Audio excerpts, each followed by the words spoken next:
Hola queridos amigos, nuevamente con ustedes, su doctor Maximiliano,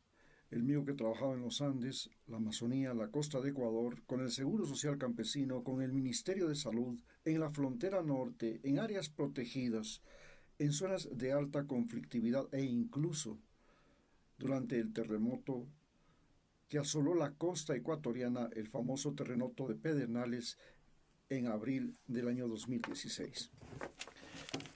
Pero, ¿qué es lo que me interesa contarles ahora? Lo que me interesa contarles ahora es por qué la fundación que yo he creado desde el año 2000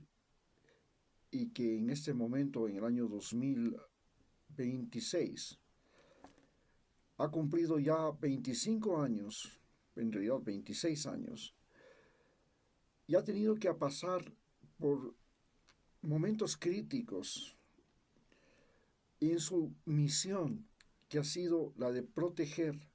la biodiversidad, la diversidad cultural y la salud en el Ecuador mediante el turismo. Pero ¿qué clase de turismo? Hemos visto que el turismo en Ecuador se convirtió en narcoturismo. ¿Cómo el Ecuador se convirtió en la sede más importante de narcoturismo en Sudamérica? Lo vi con mis propios ojos cuando fui a trabajar como médico privado en la población de Atacames, y estoy hablando del año 1984. En aquel entonces, Atacames era el paraíso de los hippies. Habían llegado hippies más que de Estados Unidos, hippies de Europa, sobre todo de Alemania, de Suiza e inclusive había hippies de Canadá.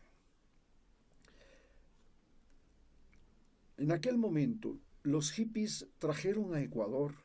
no solamente todo lo que era su revolucionaria idea de la libertad humana, que era una idea muy superior a la idea que proponía el marxismo, en la cual el marxismo consideraba que la libertad humana estaba a merced del gobierno de turno y que el gobierno de turno tenía que ser un gobierno de izquierda, que sobre todo redujera la propiedad privada, que controlara a los seres humanos en todos los aspectos, la educación, la salud, y que además convirtiera al Estado en el mayor inversor de, en recursos humanos, en seres humanos, que el Estado ya no fuera un Estado que favorece a las transnacionales, a la explotación de sus recursos naturales, sino que el socialismo solicitaba o proponía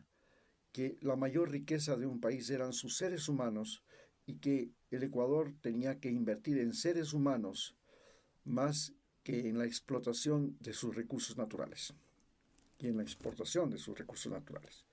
Pero los hippies proponían algo completamente diferente. Proponían que los seres humanos teníamos derecho a vivir la libertad sexual. Y esto se debía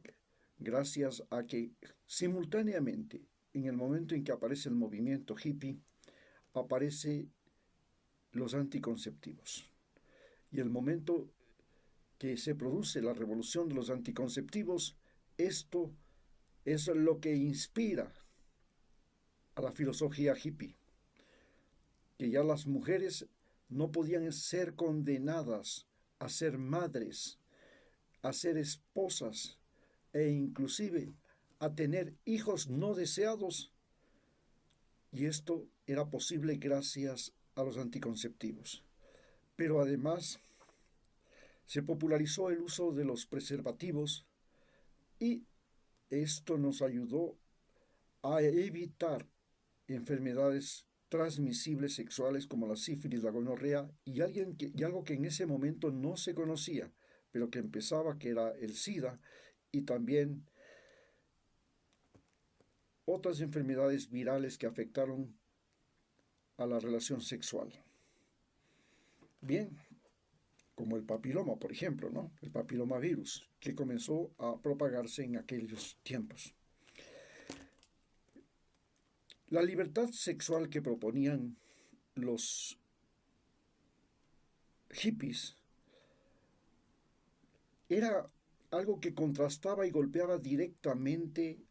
a la moral católica y cristiana, donde las mujeres estaban, mediante el matrimonio, obligadas a ser parejas de sus maridos, aunque éstos los traicionaran, los golpearan, las explotaran, las hicieran. Esta explotación y este maltrato ya no solamente era maltrato económico, porque ellos preferían gastar su dinero en vicios antes que en la familia, en la mujer, y era maltrato sexual, porque las mujeres tenían que soportar a un borracho encima de ellas que llegaba luego de haber pasado por el prostíbulo y las enfermaba. Y así era una tragedia la vida sexual y familiar en Ecuador y en América Latina. Y esta tragedia se convertía en algo irremediable porque no existía el divorcio. Y a pesar de que el divorcio fue admitido desde el año 1912 con la Revolución de Alfaro, y fuimos uno de los primeros países que admitió el divorcio, la vida familiar en la costa y en la sierra, en la costa caracterizada porque el patriarcado se convertía en la posesión del mayor número de mujeres que fuera posible y el dominio sobre ellas, en tanto que en la sierra, en la obligación de la mujer de someterse a todo tipo de maltratos, que era algo muy característico de la cultura indígena y de la cultura criolla, que les obligaba a soportar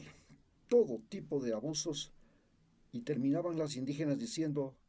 que pegue, aunque mate, maridito es, que pegue, aunque mate, maridito es, que pegue, aunque mate, maridito es. Esta humillación de las mujeres fue lo que los hippies llegaron a cuestionar y nos pusieron el ejemplo de mujeres que podían cambiar de pareja la misma noche,